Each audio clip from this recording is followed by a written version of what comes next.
ಆತ್ಮೀಯ ಬಂಧುಗಳೇ, ಶ್ರೀಮದ್ ಭಾಗವತಂ ಸ್ಕಂದ 3 ಭಾಗ 2 ಅಧ್ಯಾಯ 21 ಮನು ಕರ್ಧಮ ಸಂವಾದ. ಇದರಿಂದ ಇವತ್ತು 2 ಶ್ಲೋಕಗಳನ್ನು ತಿಳ್ಕೊಳ್ಳೋಣ. ಶ್ಲೋಕ 25. ಪ್ರಜಾಪತಿ ಸುತ ಸಮ್ರಾಣ್ ಮನುರ್ವಿಖ್ಯಾತ ಮಂಗಲಃ ಬ್ರಹ್ಮಾವರ್ತಂ ಯೋಧಿವಸನ್ ಶಾಸ್ತಿ ಸಪ್ತಾರ್ಣವಾಂ ಮಹಿಂ.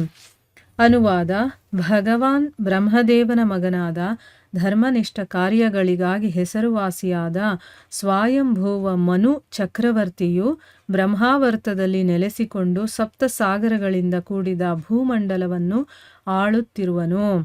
ಶ್ಲೋಕ 26. ಸ ಚೇಹ ವಿಪ್ರ ರಾಜರ್ಷಿರ್ಮಹಿಷ್ಯ ಶತರೂಪಯ ಆಯಾಸ್ಯತಿ ದಿದೃಕ್ಷುಸ್ತ್ವಾಂ ಪರಶ್ವೋ ಧರ್ಮಕೋವಿದಃ.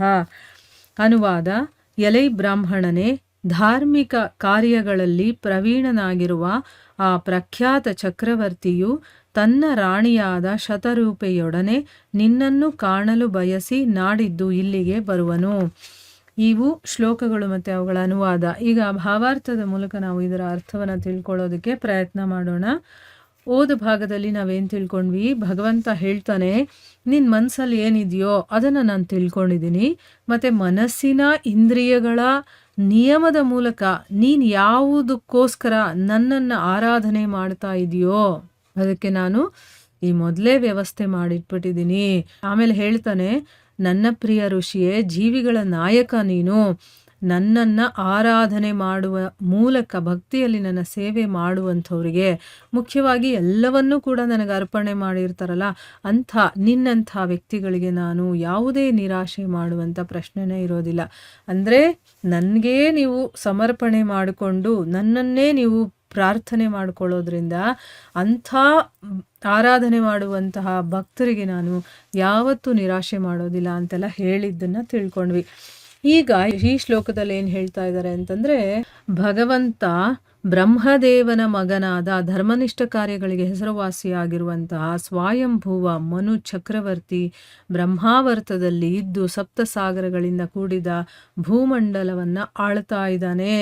ಅಂದರೆ ಈಗ ಸ್ವಯಂಭೂವ ಮನು ಇದ್ದಾನಲ್ಲ, ಅವನು ಈ ಒಂದು ಭೂಮಂಡಲವನ್ನು ಆಳ್ತಾ ಇದ್ದಾನೆ ಅಂತಂದ್ಬಿಟ್ಟು ಹೇಳ್ತಾರೆ. ಈಗ ಈ ವಿಷಯದ ಬಗ್ಗೆ ಭಾವಾರ್ಥದಲ್ಲಿ ಗುರುಗಳು ಏನು ಹೇಳಿದ್ದಾರೆ ಅಂತ ತಿಳ್ಕೊಳ್ಳೋಣ.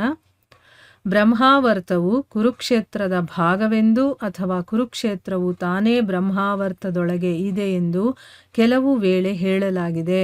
ಏಕೆಂದರೆ ದೇವತೆಗಳು ಆಧ್ಯಾತ್ಮಿಕ ಕರ್ಮಾಚರಣೆಗಳನ್ನು ಕುರುಕ್ಷೇತ್ರದಲ್ಲಿ ನೆರವೇರಿಸಬೇಕೆಂದು ಹೇಳಲಾಗಿದೆ.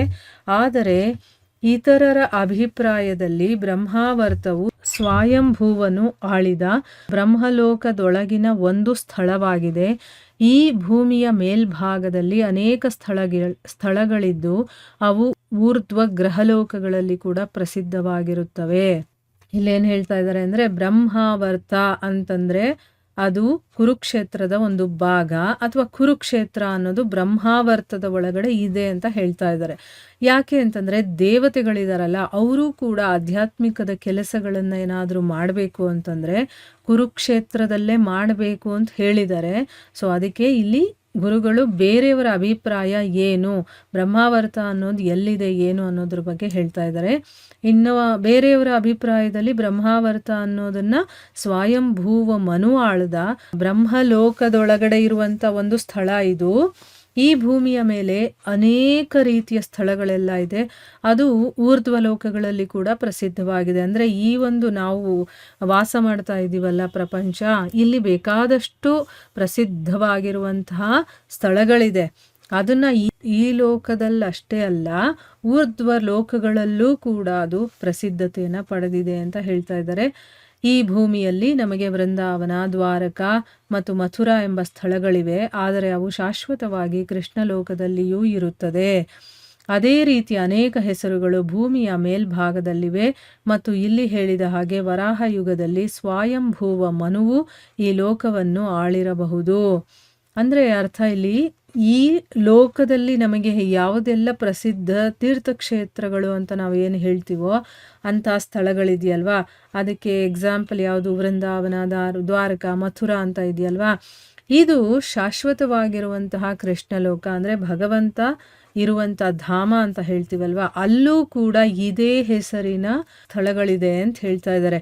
ಅಂದರೆ ಈ ರೀತಿಯ ಹೆಸರಿರುವಂತಹ ಒಂದು ಲೋಕಗಳು ಮೇಲ್ಭಾಗದಲ್ಲಿ ಭೂಮಿಯ ಮೇಲೆ ಅಂದರೆ ಊರ್ಧ್ವ ಲೋಕಗಳಲ್ಲೂ ಇದೆ ಅಂತ ಇಲ್ಲಿ ಹೇಳ್ತಾ ಇರೋದು. ಮತ್ತು ಇಲ್ಲಿ ಹೇಳಿರೋ ಹಾಗೆ ವರಾಹ ಯುಗದಲ್ಲಿ ಸ್ವಯಂಭೂವ ಮನು ಈ ಲೋಕವನ್ನು ಆಳ್ತಾ ಇರಬಹುದು ಅಂತಂದ್ಬಿಟ್ಟು ಇಲ್ಲಿ ಹೇಳಿದ್ದಾರೆ.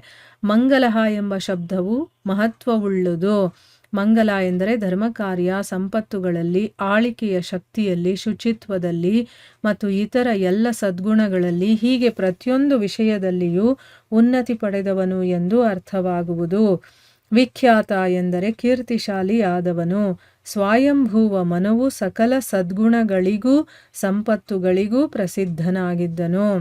ಅಂದರೆ ಇಲ್ಲಿ ಮಂಗಲ ಅನ್ನುವಂಥ ಶಬ್ದಕ್ಕೆ ಏನು ಅರ್ಥ ಅಂತ ಹೇಳ್ತಾ ಇದ್ದಾರೆ, ಅದು ತುಂಬಾ ಮಹತ್ವವಾಗಿ ಇರುವಂಥ ಒಂದು ಶಬ್ದ. ಮಂಗಲ ಅಂತಂದರೆ ಧರ್ಮ ಕಾರ್ಯ ಸಂಪತ್ತುಗಳಲ್ಲಿ ಮತ್ತು ಆಳಿಕೆಯ ಶಕ್ತಿಯಲ್ಲಿ, ಶುಚಿತ್ವದಲ್ಲಿ ಅಂದರೆ ನಾವು ಶುದ್ಧವಾಗಿರಬೇಕು, ಆಳ್ವಿಕೆಯ ಶಕ್ತಿಯಲ್ಲಿ ಇಡೀ ಭೂಮಂಡಲವನ್ನು ಆಳೋದು, ಮತ್ತು ಧರ್ಮ ಕಾರ್ಯ ಸಂಪತ್ತುಗಳು, ಹೀಗೆ ಎಲ್ಲ ಸದ್ಗುಣಗಳಿರುತ್ತಲ್ಲ, ಆ ಒಂದು ಒಳ್ಳೆಯ ಕೆಲಸಗಳು, ಆ ಒಳ್ಳೆಯ ಸದ್ಗುಣಗಳಲ್ಲಿ ಪ್ರತಿಯೊಂದು ವಿಷಯದಲ್ಲೂ ಕೂಡ ಅವನು ಉನ್ನತಿಯನ್ನು ಪಡೆದಿರುವಂಥವನು ಅಂತ ಇಲ್ಲಿ ಅರ್ಥ ಆಗುತ್ತೆ. ಮಂಗಲ ಅಂತಂದರೆ. ಇನ್ನು ವಿಖ್ಯಾತ ಅಂತಂದರೆ ಕೀರ್ತಿಶಾಲಿ. ಸ್ವಯಂಭೂವ ಮನು ಎಲ್ಲ ಸದ್ಗುಣಗಳ ಸಂಪತ್ತುಗಳಿಗೂ ಕೂಡ ಅವನು ಪ್ರಸಿದ್ಧನಾಗಿದೆ. ಅವನ ಹತ್ರ ಇರೋದೆಲ್ಲವೂ ಕೂಡ ಸದ್ಗುಣಗಳೇ ಆಗಿತ್ತು, ಮತ್ತು ಎಲ್ಲ ರೀತಿಯ ಸಂಪತ್ತುಗಳು ಕೂಡ ಅವನಲ್ಲಿ ಇತ್ತು ಅನ್ನೋದು ಇದರ ಅರ್ಥ.